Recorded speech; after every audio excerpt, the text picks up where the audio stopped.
Bonjour à tous et bienvenue dans ce programme de Pax Christi France sur les figures d'église prix Nobel de la paix.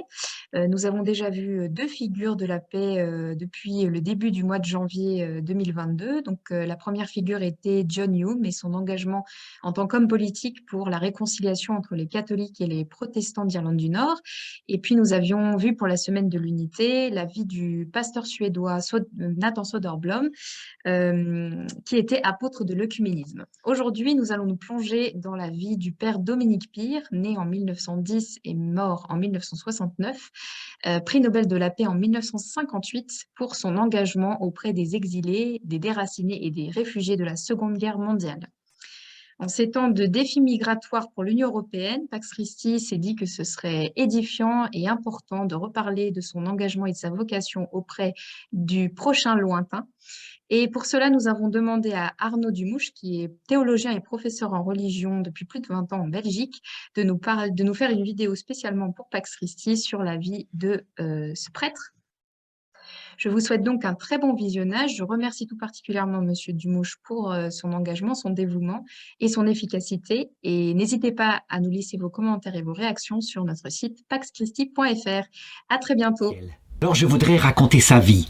Il s'appelle Georges Pire, il naît le 10 février 1910. C'est un Belge, un petit enfant belge. Il a une maman qui est pleine de joie, limpide, optimiste, joyeuse. Un papa très autoritaire. Et les deux vont avoir un rôle très important dans sa jeunesse. On pourrait dire qu'il a des parents idéaux parce qu'il s'équilibre. Ce qu'il y aurait de trop sévère chez son père, un père de l'époque, eh bien sa mère le contrebalance par sa joie de vivre et elle est comme le pinson de la maison.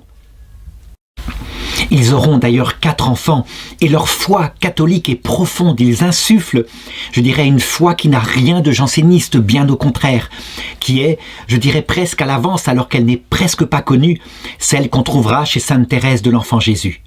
Toujours est-il que les malheurs s'abattent sur la famille alors qu'il a 4 ans, c'est la Première Guerre mondiale. On le sait, elle se déclenche, l'armée allemande passe par la Belgique pour attaquer la France et donc les gens fuient.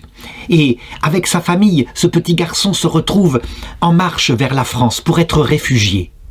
Ils font bien de fuir. L'armée allemande a une réputation de barbare. La bibliothèque de Louvain, une bibliothèque avec des livres absolument inévaluable, sera brûlée et puis des gens sont fusillés parce que les Allemands se souviennent de la guerre de 1870 lorsque des civils étaient là, qu'ils résistaient aux armées de la Prusse et que quelquefois des francs-tireurs tiraient comme ça dans la rue et donc ils abattent des gens. Donc il fuit. D'ailleurs son grand-père sera attrapé et fusillé devant sa maison.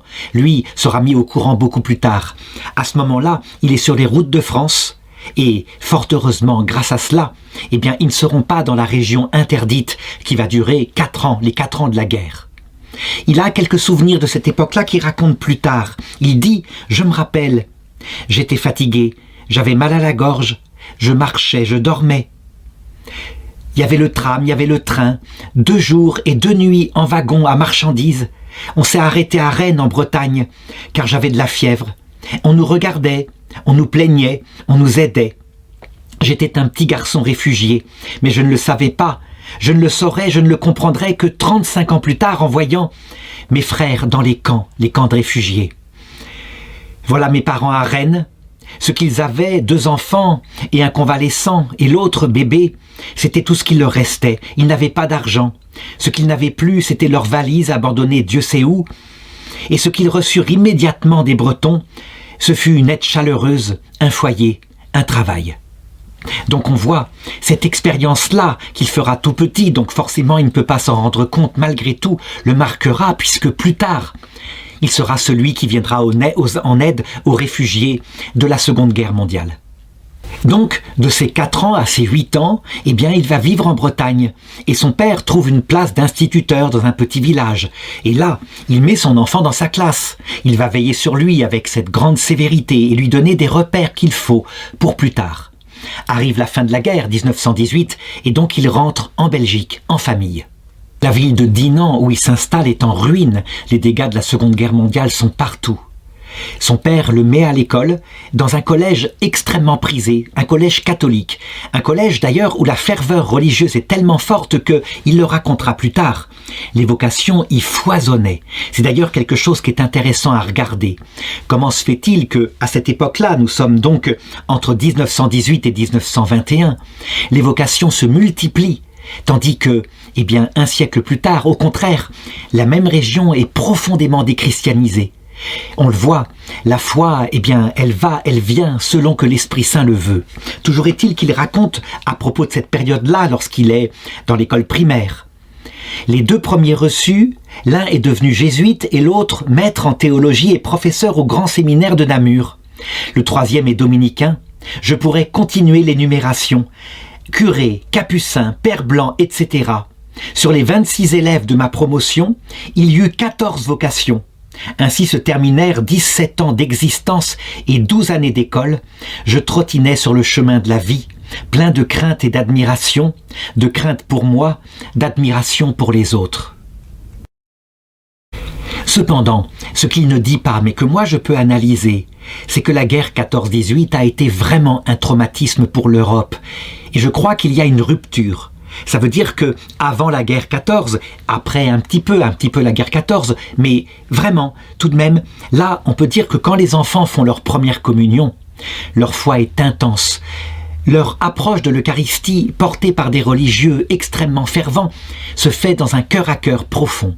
Et puis, après la guerre 14, la ferveur va commencer à baisser un peu, au profit plutôt de vocations qui se donnent à l'homme pour servir l'homme, donc généreuse, c'est certain, mais peut-être beaucoup moins mystique. Et on peut le dire, après la Seconde Guerre mondiale, là pour le coup, c'est encore un choc. Et là pour le coup, ce sera presque cette première communion, l'acte d'apostasie des enfants. Ils communient et enfin ils sont débarrassés du catéchisme. Il faudrait un jour se pencher sur ce mécanisme-là. Est-ce que ça vient d'un traumatisme, du fait que on ne croit plus en l'homme après de telles horreurs? Je ne saurais le dire. Toujours est-il que la vocation qu'il développe à cette époque-là est une vocation fervente, mais une vocation où véritablement il veut se mettre au service de l'homme. C'est une vocation religieuse au service de la charité fraternelle. Et nous avons un témoignage où il raconte sa vocation. J'ai pensé très tôt être prêtre, prêtre ou médecin, sans beaucoup dériver vers autre chose. Donc on le voit, les deux vocations étaient là. Médecin, c'est au service des corps, prêtre, c'est au service des âmes, mais sans doute, dans les deux cas, pour lui, au service de l'humanité. Maman nous avait, mes sœurs, mon frère et moi, éduqués pieusement. J'étais un bon petit garçon, du côté de l'âme, une piété sans détour. Je n'ai pas connu la crise du passage de la foi du charbonnier à la foi adulte. Pas de problème, j'ai gardé une foi tout à fait fervente. Mais depuis, j'ai vécu avec les problèmes des autres, entouré des croyants appartenant à d'autres confessions et de non-croyants, et je me sens à l'aise parmi eux comme un poisson dans l'eau. Et c'est ça qui marque sa spiritualité, c'est une grande tolérance. Ça veut dire qu'il est convaincu que Dieu s'occupe de tous ses enfants. Il fait briller son soleil sur ceux qui sont catholiques, ceux qui ne le sont pas. Et donc, il va les aider du plus qu'il peut, du point de vue de leurs besoins matériels. Mais la grande différence qu'on voit chez des saints comme saint Vincent de Paul, c'est cette volonté aussi qu'il y avait chez eux de faire connaître la présence du Christ dans le cœur. Ceci va être moins son souci, en tout cas. Donc, à l'âge de 17 ans, en 1927, il s'inscrit au petit séminaire de Floreffe. Donc, on s'occupe des vocations qui sont ainsi en préparation. Mais il ne s'y trouve pas heureux. Il y a un climat, il faut le reconnaître, qui est un petit peu encore janséniste à cette époque-là. Ça veut dire très rigoureux, on insiste beaucoup sur l'enfer, etc. Si bien que, en 1928, le 14 septembre, donc à 18 ans, il entre chez les dominicains à Huy. L'ordre dominicain est caractérisé par sa grande ferveur intellectuelle. Les études y sont très poussées, en particulier à cette période-là, à l'école de saint Thomas d'Aquin. Et là, ça lui plaît tout à fait parce que quand on travaille saint Thomas d'Aquin, en même temps, on apprend d'abord de la philosophie réaliste, donc la connaissance de l'être humain, et c'est absolument passionnant. Toujours est-il qu'il vit son noviciat et ensuite ses vœux simples de manière absolument joyeuse. Il est comme un poisson dans l'eau. Sœur Cécile, qui l'a connue, qui était dominicaine, dit « Sa religion est souriante parfumé. Au couvent de la Sarthe, c'était ainsi. Donc il fait d'abord un noviciat qui dure un peu plus d'1 an, puis il fait des vœux simples qui vont durer 3 ans. Et là, on peut dire que c'est la période de sa formation spirituelle avec un père maître des novices, etc. En tout cas, toujours est-il que, eh bien, il prend l'habit et il prend le nom de frère Henri Dominique Pire. Durant ces 3 années, eh bien, la tradition est que les frères feront leurs 3 années de philosophie. Donc, c'est une émulation intellectuelle très très forte. Il se révèle être particulièrement doué et donc, ses supérieurs dominicains décident de l'envoyer à Rome, à l'Angelicum, pour faire ses études en théologie. C'est le meilleur endroit, pense-t-on. On n'en voit évidemment que les meilleurs éléments. Et donc, de l'âge de 22 à 26 ans, il est étudiant en théologie.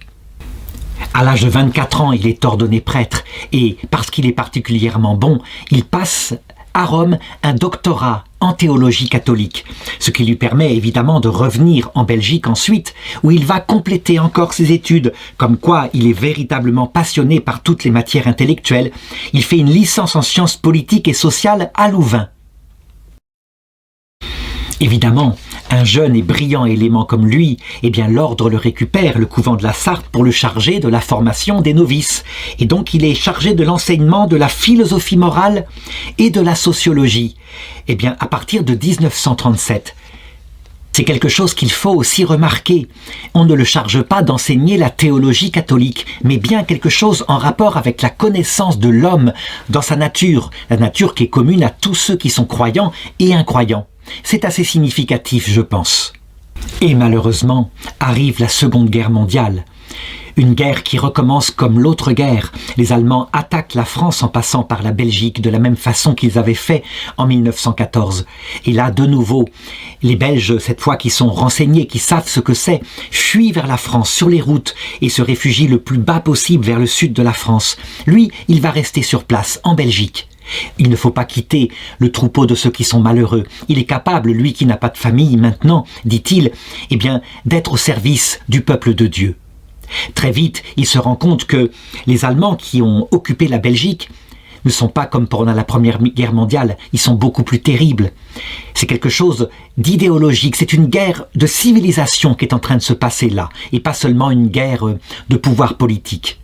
Alors, tout naturellement, il rejoint la résistance, pas pour tuer, évidemment, c'est un dominicain, il ne porte pas d'armes, mais au moins pour leur apporter le secours de la religion. Donc, il devient leur aumônier, et eux, ils procèdent aux actions militaires ou aux actions de renseignement, comme ça se passe. Par contre, pour tout ce qui est action risquée, mais action qui ne met pas en danger la vie, même des ennemis allemands, il s'engage. Il va participer par exemple à l'exfiltration de nombreux pilotes alliés. Il s'agit de les refaire passer en Angleterre d'une façon ou d'une autre. Et après la guerre, lorsque la guerre va s'arrêter, il sera reconnu dans son action par de nombreuses décorations. Dès cette période-là, pendant la guerre particulièrement, on le voit qui est de plus en plus sensible à la misère humaine qui s'établit partout. C'est comme si les souvenirs de son exil quand il était enfant étaient remontés ici. Et il voit ces villes en ruine, et il voit ces réfugiés qui reviennent, qui essayent de réhabiter leur maison comme on le peut après la Seconde Guerre mondiale. Il voit aussi, malheureusement, eh bien, ces civils allemands qui évidemment sont dans le peuple qui a été coupable de cette Seconde Guerre mondiale et dont peu de monde s'occupe. La misère, sous toutes ses formes, la misère l'a frappé déjà, dit-il, très longtemps, depuis très longtemps, à l'époque où il passait sa licence en sciences sociales à Louvain, donc, alors qu'il avait à peu près 26-27 ans, il écrit sur cette période-là. « À cette époque, je reçus mon premier coup d'éperon, je subis ma première métamorphose. Près de la ville, dans une vallée verte, dormait un château où les sœurs missionnaires de l'enfance s'occupaient des petits-enfants pauvres. J'y allais plusieurs fois et je n'oublierai jamais le regard de ces pauvres enfants, qui se tournaient vers la porte au moment où j'entrais dans les salles, avec un lent regard où il y avait de l'inquiétude, de la résignation, de l'espoir, de l'attente. Qu'attendaient donc ces petits? Pourquoi tournaient-ils la tête ainsi à chaque porte ouverte? On s'occupait d'eux pourtant. D'où venait subitement cette détresse informulée? En tout cas, ce que je sais, c'est qu'un déclic se produisit en moi. Je devrais faire quelque chose, je devrais descendre au fond de la pauvreté, comme tant d'autres, la comprendre et l'effacer si je le pouvais. Lui qui, avant la guerre, avait un apostolat tout à fait classique. Par exemple, il était l'aumônier d'une compagnie de guides. Il faut savoir qu'en Belgique, le mouvement fondé par Baden-Powell et ensuite catholicisé par le père Sevin avait un grand succès, véritablement. En tout cas, avec ces guides qui sont là à Huy, eh bien, il les évangélise, il leur apprend aussi la théologie. Elles deviennent un petit groupe comme ça de théologiennes guides et il les branche sur l'action, déjà à l'époque, l'action sociale, l'action envers les plus pauvres. Il crée avec elles le service d'entraide familiale. Et ce service d'entraide familiale, eh bien, il est toujours vivant à Huy, vraiment, en Belgique. Donc, pour ces jeunes filles, il s'agissait de former leur intelligence afin qu'elles puissent s'aimer et stimuler d'autres jeunesses au service des pauvres. Sa technique consistait à inviter chaque semaine ou chaque mois un intervenant qui venait traiter d'un problème particulier, qui pouvait être le chômage, les personnes âgées, l'enfance abandonnée, tous les thèmes possibles, mais toujours avec cette connotation sociale. En tout cas, la Seconde Guerre mondiale se passe, et là, il retombe dans ses activités pastorales habituelles.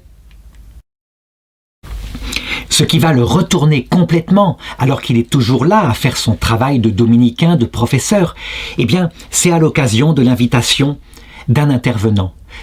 Il le raconte lui-même. Un jour, en janvier 1949, il me fallut un orateur. Rien ni personne n'était inscrit à l'agenda du Cercle de Bruxelles pour le mois de février. Et Madame Mertens, commissaire des guides, me proposa son beau-frère, un jeune citoyen américain qui avait travaillé dans les camps de réfugiés. Il s'agit de réfugiés de la Seconde Guerre mondiale. Ça veut dire des gens qui, à cause de la ruine terrible qu'avaient subi les bombardements sur l'Allemagne, eh bien ces gens n'avaient pas pu regagner leur maison, leur ville. Il faut savoir que des villes entières avaient été rasées par les milliers de bombardiers anglais et américains.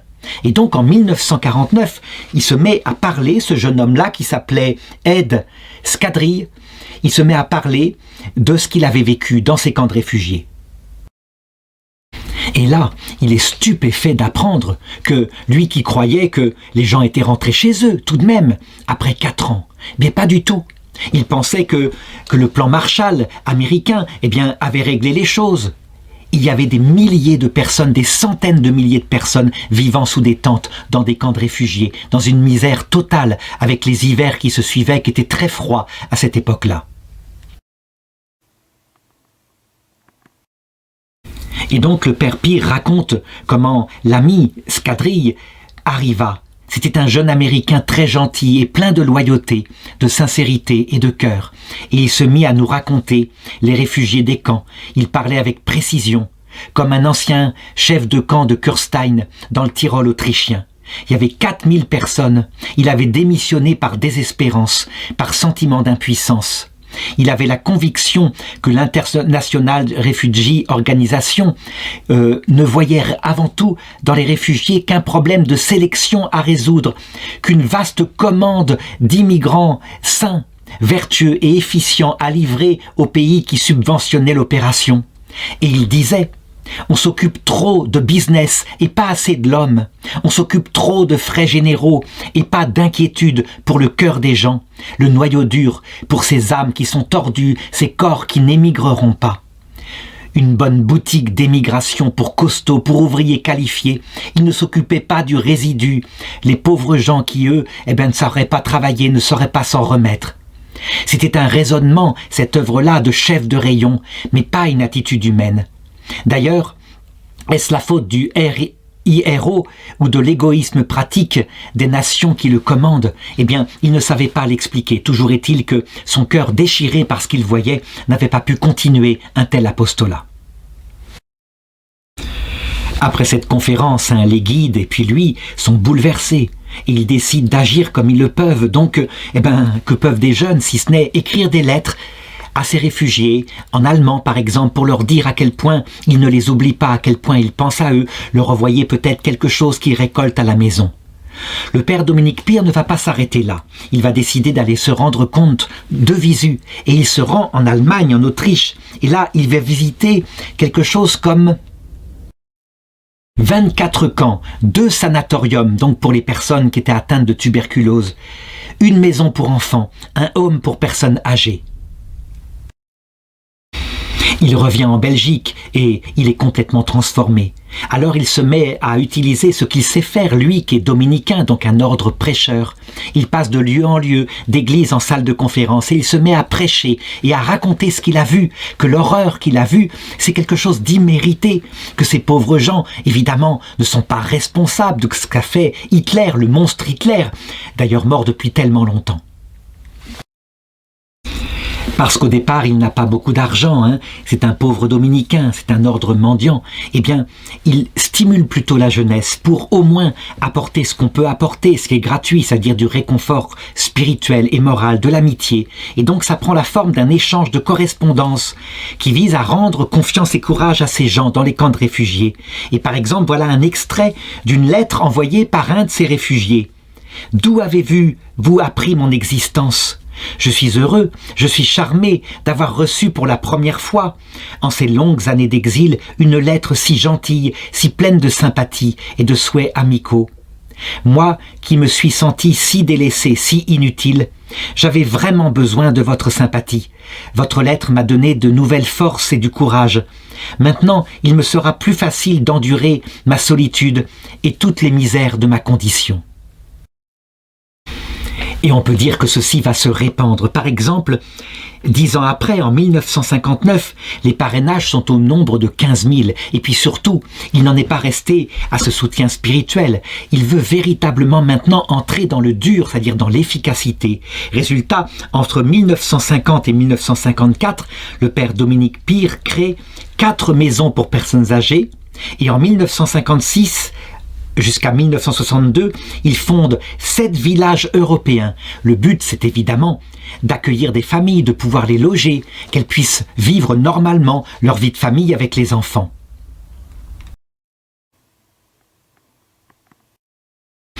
C'est très efficace, c'est véritablement, je dirais, quelque chose qui va marcher. Il appelle cette histoire l'Europe du cœur. L'Europe du cœur, donc, c'est-à-dire motiver tous les pays qui sont riches, qui peu à peu sont en plein redémarrage économique, pour aider les réfugiés et faire disparaître ce problème. Son initiative est connue un petit peu dans le monde entier, en tout cas commence à être connue jusqu'aux États-Unis.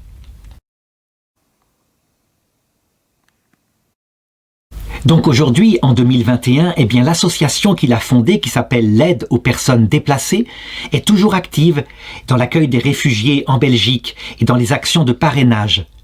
Alors maintenant, je voudrais raconter comment il se fait qu'il a eu le prix Nobel de la paix en 1956. Pardon, en 1958, parce que la demande en a été faite pour lui en 1956. Il raconte l'histoire et c'est absolument très modeste, on dirait qu'il l'a eu véritablement par hasard. La chose se passe comme cela. L'histoire de mon prix Nobel est très simple. Oh, c'est arrivé drôlement. En octobre 56, j'étais malade et soigné par mes parents à Dinan, et la révolte hongroise a éclaté. Quelques jours plus tard, des premiers réfugiés sont arrivés en Belgique, à Huy précisément. J'avais honte d'être malade. Je n'ai pas accepté de rien faire. Mais l'argent manquait. Alors j'ai écrit à de grandes fondations mondiales, sans d'ailleurs savoir exactement si elles s'occupaient de charité. J'ai écrit à la fondation Ford, à la fondation Rockefeller, et même à la fondation Nobel. Les réponses furent rigoureusement négatives. Parmi ces réponses, il y en avait une me disant que le fonds Nobel n'avait rien de disponible car ses revenus s'amalgamaient en un prix récompensant une œuvre de paix. J'ai montré la lettre à un de mes amis, M. Fernand Dehousse, président du Conseil de l'Europe, lui expliquant que j'avais besoin d'argent pour les réfugiés et que je croyais savoir que le montant du prix Nobel était assez important. Alors il m'a répondu « Ah oui, c'est vrai, on va risquer le coup ». Et de fait, eh bien, ils écrivent, et cet homme-là, qui est influent, écrit au comité Nobel à Oslo pour demander le prix Nobel de la paix pour l'association d'aide aux personnes déplacées. Eh bien, ça va marcher. Exactement le 10 novembre 1958, le père Dominique Pire apprend qu'il est titulaire du prix Nobel de la paix. Et donc il doit se rendre à Oslo pour la remise du prix. Et là, le président, qui s'appelle Gunnar Jan, président du comité Nobel, précise dans son discours que on ne couronne pas le père Pire pour le nombre de réfugiés qu'il a sauvés, le nombre étant peut-être symbolique par rapport à l'immensité du travail, mais plutôt pour l'esprit qui a animé son travail en faveur des laissés pour compte. Un esprit humain qui ne s'occupe pas, qui ne fait pas exception des personnes. Tout être humain a compté pour lui. Voici d'ailleurs un extrait du discours de Gunnar Jan. Le travail du père Pire en faveur des réfugiés est une action entreprise pour guérir les blessures de guerre. Mais il voit plus loin. Comme il l'a dit lui-même, le but c'est d'édifier un pont de lumière et d'amour bien au-dessus des vagues de colonialisme ou d'opposition des races. Même plus, vouloir par l'action favoriser le développement de l'esprit de fraternité entre les hommes et les peuples. Normalement, après avoir reçu un tel prix qui est déjà très célèbre, le titulaire doit s'engager à faire un discours à Oslo, dans une salle de conférence. Il a 1 an pour le faire parce que certains ne se présentent pas pour recevoir en personne le prix. Lui, il ne va pas attendre. Le lendemain même, il est là, dans la grande salle de réunion de l'Institut Nobel. Et là, on va entendre son discours qu'il prononce et qui est un cri d'une conscience. C'est un appel à la fraternité militante. Alors, je voudrais lire quelques extraits. Il dit ceci. « Je n'écoute pas les pessimistes qui disent que tous les prix Nobel de paix n'ont jamais empêché les violences. Je crois que le monde progresse spirituellement. C'est lent sans doute, mais il progresse. À peu près à la cadence de 3 pas en avant et de 2 pas en arrière. L'important, c'est de faire le pas supplémentaire, le 3e pas. Ils se trompent ceux qui pensent que je ramène tous les problèmes de la souffrance au drame des personnes déplacées. En aidant quelques réfugiés européens, je vois derrière eux tous les réfugiés d'Europe que je n'aiderai pas, et tous les réfugiés des 4 coins du monde. Derrière ce flot de réfugiés, je vois d'innombrables souffrances, les affamés, les sans-abri, les emprisonnés et tant d'autres misères. Si profondes que soient nos différences, elles restent superficielles, et ce qui nous différencie est infime, comparé à ce que nous avons de semblable. La meilleure façon pour nous de vivre en paix, de nous estimer et de nous aimer, est donc de garder l'esprit fixé sur notre dénominateur commun, celui qui porte un nom magnifique, l'homme. Et ça, je voudrais le noter dès maintenant. Lui, il dit, c'est vrai, c'est ce qui motive son cœur. Le dénominateur commun, à nous tous, c'est l'homme. Il faudrait comparer au discours de Mère Teresa, qui reçut le même prix Nobel de la paix, mais beaucoup plus tard, et qui, elle, dans son discours, parle de ce qui nous est commun. Le Christ, notre Sauveur, ami de tous les hommes. C'est quelque chose dont je traiterai à la fin de cette vidéo.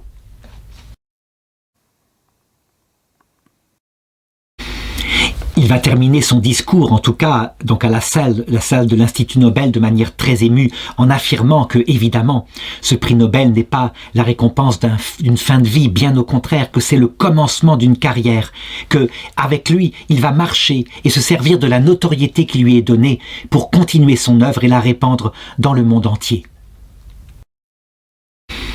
Il a, à cette époque-là, 48 ans, et on peut dire que c'est véritablement un coup de boost, donner un coup de boost à son courage.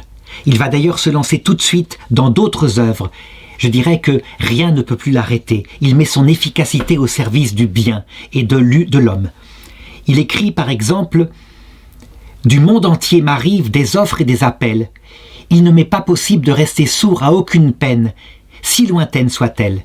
Des hommes m'écrivent, ils veulent travailler pour moi, faire des démarches, bâtir, aider. D'autres m'implorent, des désespérés, des fous, des pauvres, des ratés, des prisonniers délibérés, des solitaires, des gens qui veulent adopter des orphelins.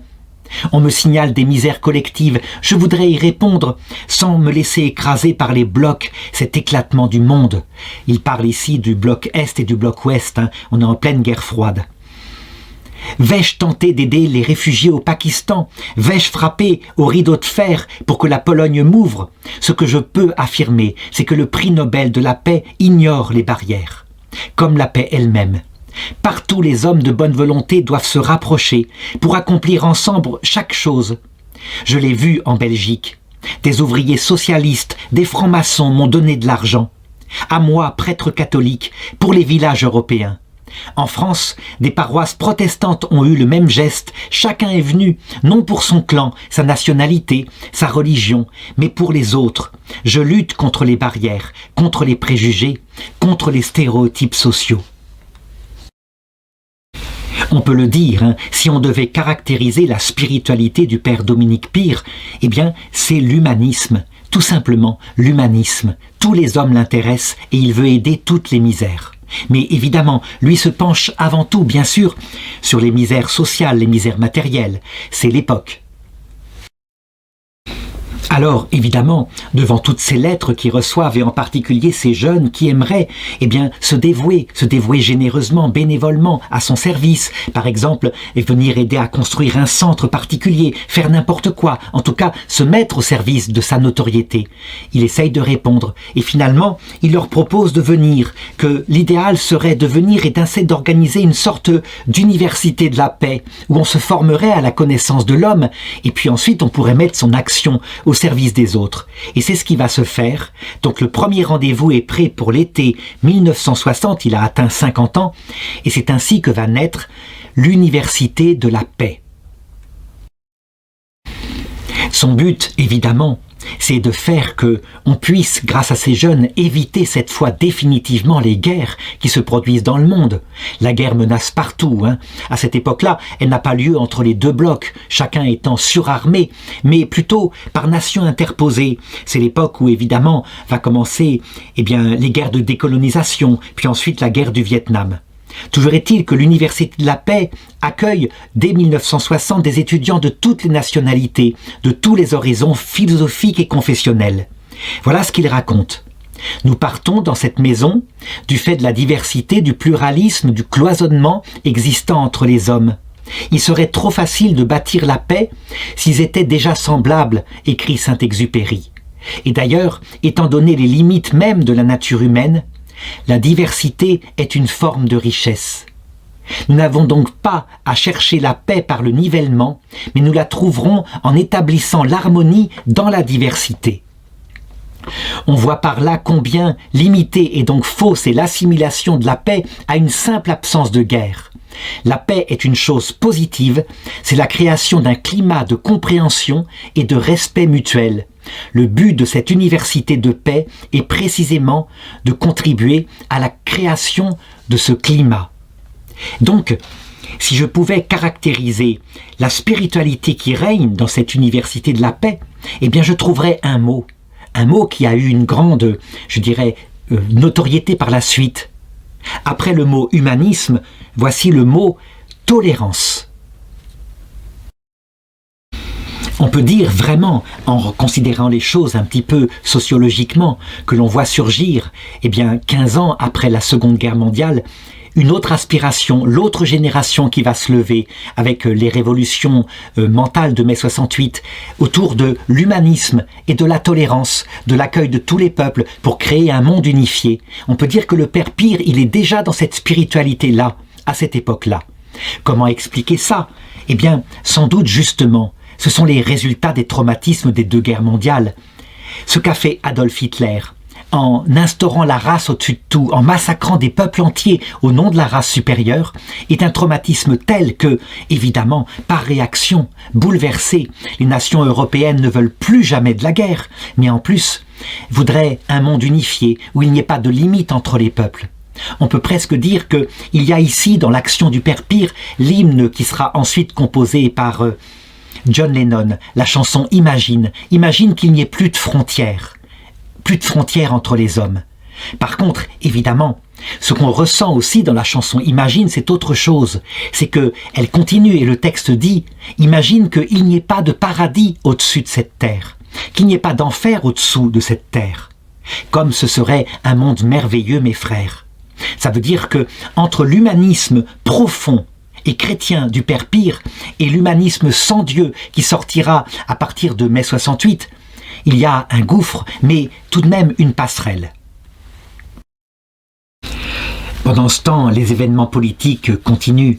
Par exemple, avec la décolonisation de l'Inde, le départ du mandat anglais sur ce pays, eh bien, l'Inde entre dans une sorte de guerre civile et une partie de l'Inde occidentale, se sépare pour former le Pakistan, qui va être un pays strictement musulman, tandis que le reste de l'Inde reste hindouiste en partie, et qu'une partie, l'autre partie qui s'appelle le Bangladesh, lui aussi se sépare. Il y a évidemment beaucoup de réfugiés. On peut dire que ceux qui sont hindous au Pakistan sont chassés et donc doivent partir vers l'Inde, et que ceux qui sont musulmans en Inde doivent partir et aller vers le Pakistan, si bien que beaucoup de familles se retrouvent ainsi réfugiées en Europe, ne sachant où aller. Le Père Pire est évidemment tout de suite appelé à l'aide devant cette grande détresse humaine. Et donc il va se rendre en Inde pour voir ce qu'il peut faire, comment est-ce que son prix Nobel pourrait, avec sa notoriété, servir pour se mettre au service des réfugiés. Alors que faire? Il réunit autour de lui, je dirais, des savants, des ingénieurs agronomes, des gens comme cela, pour savoir ce qu'on pourrait faire. L'idée, avancée par certains, ce serait de faire des collectes et d'envoyer de la nourriture, des médicaments, dans ces camps. Le Père Pire se rend compte que c'est impossible, c'est illusoire. Ils sont tout petits et il y a tellement de misère que ce serait mettre une goutte d'eau, on pourrait le dire presque, dans la mer Méditerranée. Non, il faudrait autre chose, il faudrait une œuvre qui aboutisse à ce que ces gens ne reçoivent pas du poisson, mais plutôt qu'ils apprennent à pêcher. Ça, c'était quelque chose de fondamental qu'il se met dans la tête. Il vaut mieux rendre ces gens autonomes pour qu'ils puissent s'en sortir plutôt que de les aider et de les rendre dépendants d'une aide internationale. Donc comment faire? Alors, on peut dire qu'il réunit autour de lui des gens de très grande qualité, comme par exemple l'économiste Jacques Lefebvre, l'agronome Vladimir Drachoussov, le docteur Charles Tricot. Et puis, ils se disent entre eux: on va aider un groupe d'hommes et de femmes à prendre son futur en main jusqu'à ce qu'il puisse évoluer seul. C'est la naissance d'une technique d'aide aux personnes qui s'appellera le self-help et qui va ensuite se répandre partout dans le monde. On ne fait la charité qu'en cas d'urgence absolue. Donc à ce moment-là, les avions de l'ONU vont emmener des sacs de riz. Mais la plupart du temps, lorsque la situation dure, il faut que les gens s'en sortent par eux-mêmes. Alors, plus tard, l'association adoptera un proverbe de Confucius pour exprimer cette idée. Si tu reçois un poisson, tu mangeras un jour. Si tu apprends à pêcher, tu mangeras toute ta vie. Et donc le Père Pire se lance en 1962, il lance sa première île de paix à Gohira. Alors c'est tout petit, les moyens sont très limités, mais en fait des bonnes volontés se rejoignent qui viennent d'un peu partout pour aider comme c'est possible, si bien que en mai 1967, toute l'équipe étrangère quitte le Bangladesh, laissant entre autres signes de succès 38 coopératives. Un seuil d'ébranlement, un point de non-retour ont été atteints dans l'esprit des habitants de l'île de la Paix. Ils veulent se prendre en main. Il se réjouit, le Père Pire.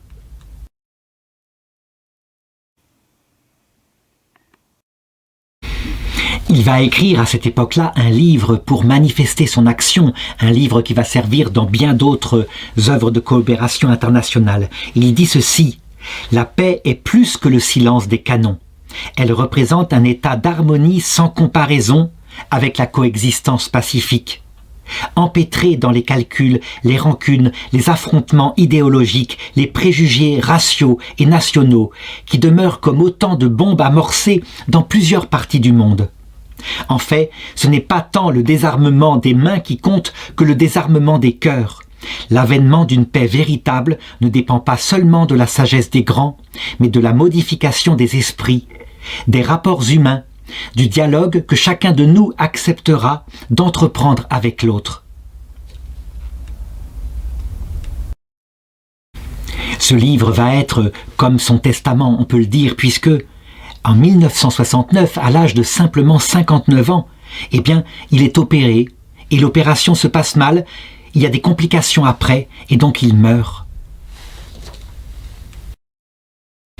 Il nous laisse donc une vie très courte, certes, mais une œuvre fantastique qui va inspirer des gens un peu partout. Et il me reste maintenant à aborder. Alors pourquoi l'Église catholique n'a-t-elle pas lancé, pour le père Dominique Pire, un procès en béatification? Eh bien, je crois que ça peut s'expliquer de cette façon-là. Les valeurs qui ont animé le père Pire sont profondément chrétiennes, c'est évident. C'est un prêtre, il l'a toujours revendiqué. Et la motivation de son action était manifestement le Christ. Et c'est le Christ qui, comme le dit le pape Paul VI, à la fin du Concile Vatican II, a comme le culte de l'homme. Ça veut dire que pour le Christ qui est mort pour l'homme, eh bien l'homme est sacré, l'homme est quelque chose de grand. Quelque chose qui est évidemment finalisé par une survie spirituelle qui ne se nourrit pas seulement de pain. Or, il s'avère que quand on compare l'œuvre du Père Pire et l'œuvre de Mère Teresa, qui elle aussi, je l'ai dit, a reçu le prix Nobel de la paix, il y a une grande différence dans la spiritualité. Mère Teresa accueillait tous les gens, vraiment, comme le Père Pire. Et véritablement, elle ne cherchait pas à les convertir au Christ, c'était pas tellement le problème. Mais elle rayonnait le Christ sortait des pores de sa peau, et quand à un moment donné ces religieuses disaient « on a trop de travail, c'est épuisant », alors elle les délivrait du travail en rajoutant une demi-heure de prière silencieuse devant le Christ. Mère Teresa trouvait sa source véritablement dans l'oraison, et un peu comme saint Vincent de Paul, elle le disait « vous ne pourrez voir le Christ dans votre prochain que lorsque vous aurez passé des heures et des heures à le chercher pour lui-même. » Le Père Pire a une autre spiritualité qui est celle de son époque, et on pourrait presque la résumer comme cela. Il crée une œuvre universelle. Le mot universel, ça se traduit en grec par catholique. Mais sauf qu'il dit ceci: mon œuvre était universelle parce que elle refuse catégoriquement toute arrière-pensée de récupération philosophique, culturelle, religieuse.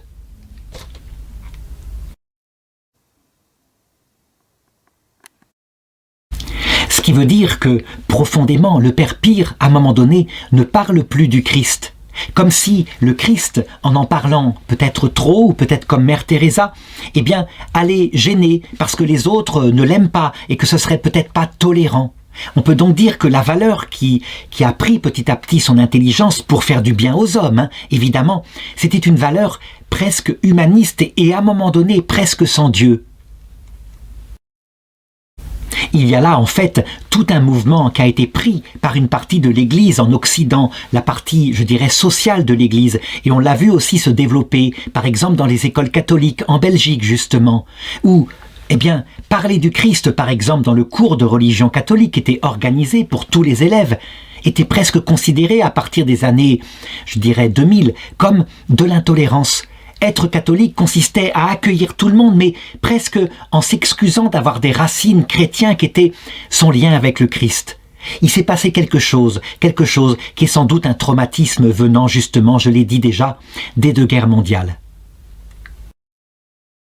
En tout cas, si le Père Pire, par sa réflexion philosophique, n'est pas un saint canonisable, peu importe, on peut dire qu'il rejoint le Christ en ce sens-là. Quand vous avez donné à manger un petit peu, quand vous avez donné un verre à boire à l'un de ces petits qui sont miens, c'est à moi que vous l'avez fait. À cause de cette spiritualité-là qui s'est développée dans les années 60, on peut dire que maintenant, on le voit dans les peuples occidentaux, eh bien cet universalisme humaniste, presque sans Dieu, a créé une autre forme de misère. La matière est là, il y a à manger du pain, il y a à manger, il y a à boire, il y a un confort extraordinaire. Et se développe dans les âmes une misère spirituelle, comme l'avait annoncé Jésus.